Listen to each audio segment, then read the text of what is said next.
ऐसा नहीं था कि चाहने वालों की कमी थी, पर जिसे हमने चाहा उसने हमें चाहा नहीं। आसमान में बहुत से रंग बिखरे थे, मगर जिस रंग में हमें मिला वो रंग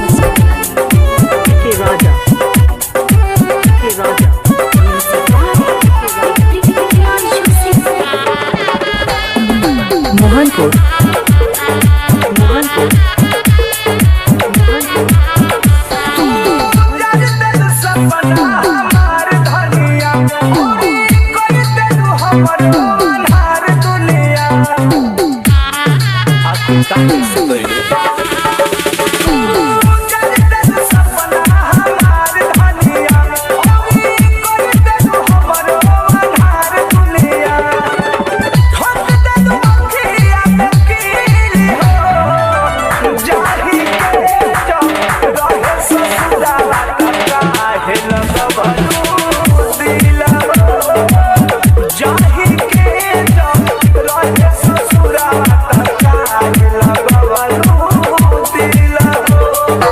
कह तो रहे हैं अलविदा तुम्हें तुम्हारी हालात पर छोड़ के, कह तो रहे हैं अलविदा तुम्हें तुम्हारी हालात पर छोड़ के, पर अब न जाने कब किस मोड़ पर तुम्हें यूं किसी और के साथ देखे जिस्म से ये जान भी निकल जाए।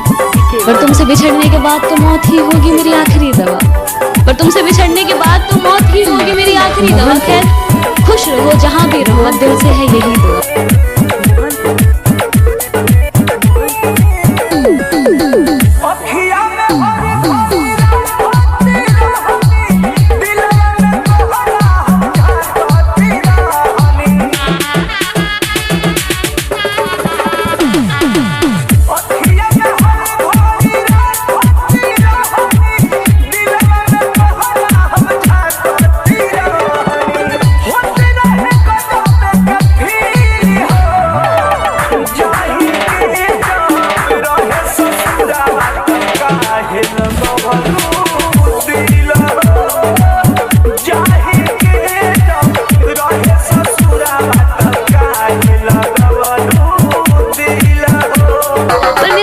कोई वजह नहीं, मैं खुद से थोड़ी खफा हूँ, हर चीज की शुरुआत की पर कभी उसे खत्म नहीं। मैं हारा हूँ मैं कैसे कहूँ, उसके बिना अधूरा हूँ ये बात उन्हें कैसे समझाऊँ।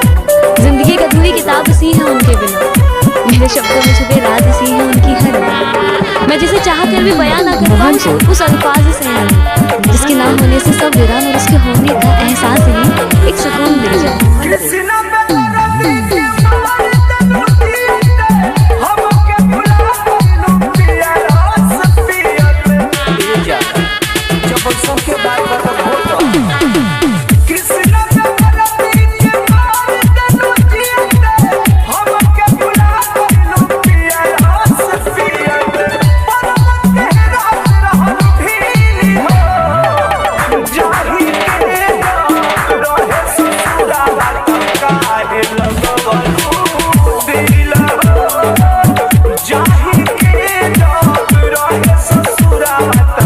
राजा